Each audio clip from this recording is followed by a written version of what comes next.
We begin tonight in Washington, where the U.S. is hiking tariffs on numerous Chinese imports, including electric vehicles and EV batteries. A 100% tariff on electric vehicles made in China. People say, wow.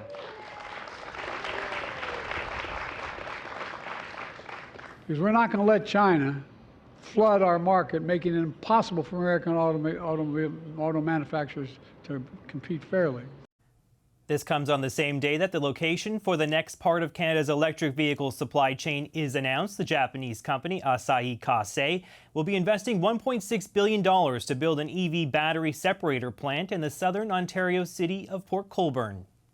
Today we're here for another generational investment. This plant will be the first large-scale separator plant in the country, making our EV supply chain even stronger. Your $1.6 billion investment, along with your planned multi-billion-dollar investment for future phases, is going to boost job creation across our mining, auto, and manufacturing sectors and help ensure that all the components needed for the cars of the future are made in Ontario by Ontario workers from start to finish. Federal opposition parties are questioning whether the government secured guarantees for Canadian jobs. NDP leader Jagmeet Singh says he supports the investment but still has some concerns. I want to see ironclad guarantees that the investments that are being made are tied to good wages, good jobs, good union jobs, and that those investments are there for the long term. For more on what this all means for Canada's EV industry, Flavio Volpe is the president of the Automotive Parts Manufacturers Association, and he joins me live now. I want to start with the news out of the U.S. As I mentioned, President Joe Biden is slapping some huge tariffs on Chinese EVs, and it's not 5-10%, it's 100% in many instances. Do you think Canada will follow suit with a similar move? I think Canada has to. I think what the Biden administration has recognized is that the Chinese are imminently going to flood their markets like they're doing in Mexico. The sales of Chinese EV imports have gone up fourfold in the last year, and similar increases in Europe. And we've got these EV mandates that we're regulating the market to go all electric by 2035. The Chinese are ready. They have the batteries, they have the cars, and if we're not careful, we'd be investing in production, in distribution of these vehicles, and forcing the market over, and only the Chinese will benefit. So we implored the Biden administration. We met with the White House. We started way back in November to say, look, here's a warning. Here's what's happening. You've got to do something. And we're having similar conversations in Ottawa. Canada can't, now that the Americans have put up a tariff wall, we can't leave the side door open here. But I do think there is some benefit. There's some benefit to what the Americans have done here. Is if they're going to hold out our major competition, investments like the ones we saw in Port Colborne today mean that the Canadian exports into the U.S. market are going to be much more favorable.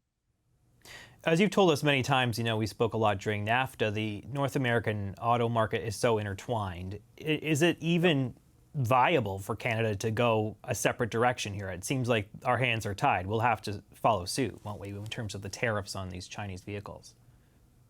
Sure. Well, independent of the U.S. move, there's no logic for Canada to force our market to electrify and then, turn the market over to the Chinese anyway. We needed to make some moves regardless. I think that what Ottawa is likely doing is saying, okay, look, we're in this together with the Americans.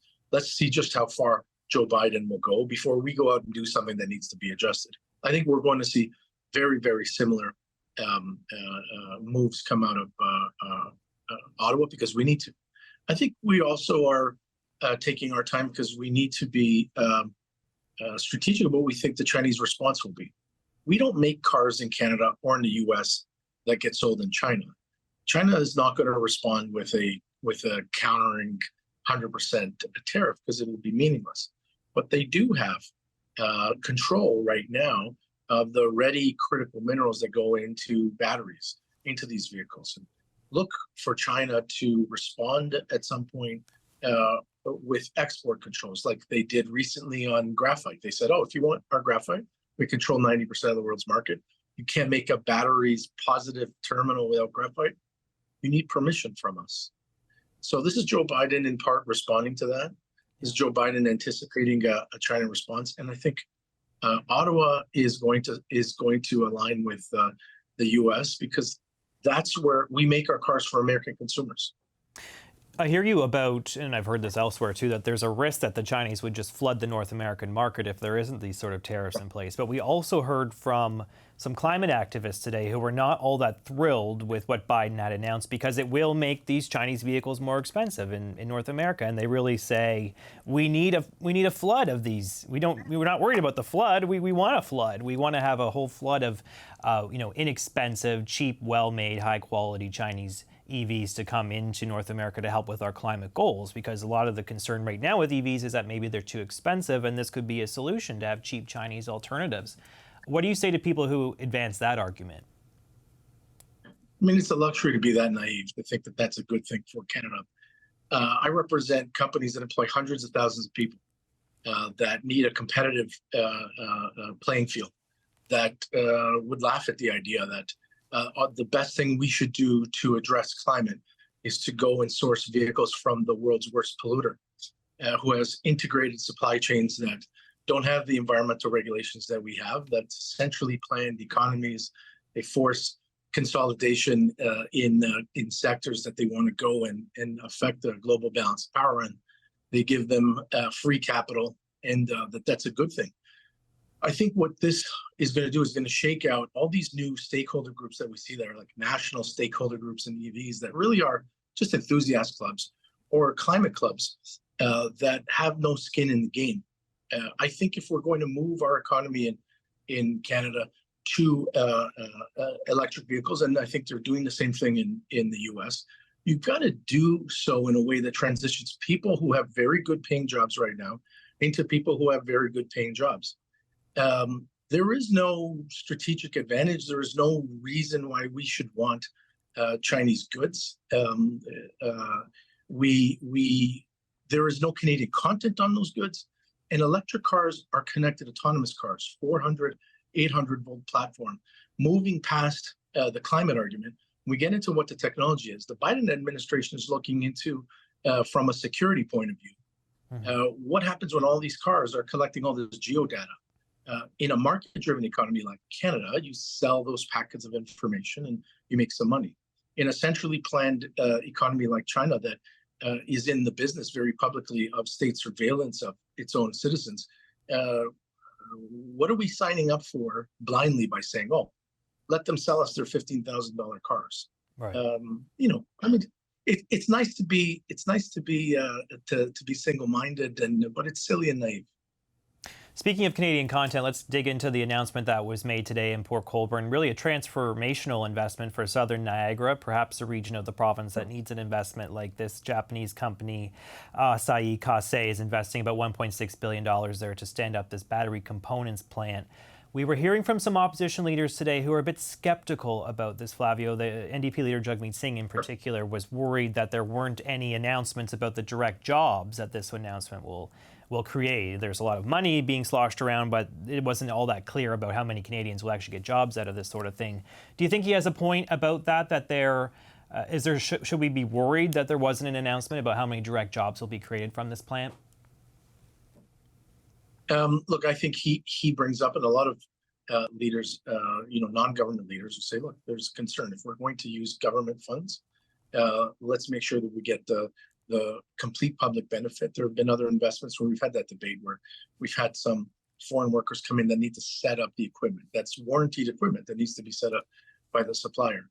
This is an investment in a region that saw massive closures 20 and 30 years ago and has not participated in the return of manufacturing like so many other places from Windsor up to Bécancour. A lot of companies have turned around and said, look, we're very interested in Canada. We want to put our boots down. We want to invest billions of dollars, but where are we going to be able to source the people? And Niagara region is one of those incredible answers. You are right on the U.S. We've got tens of thousands of people that have a culture of manufacturing, and let's show you the sites.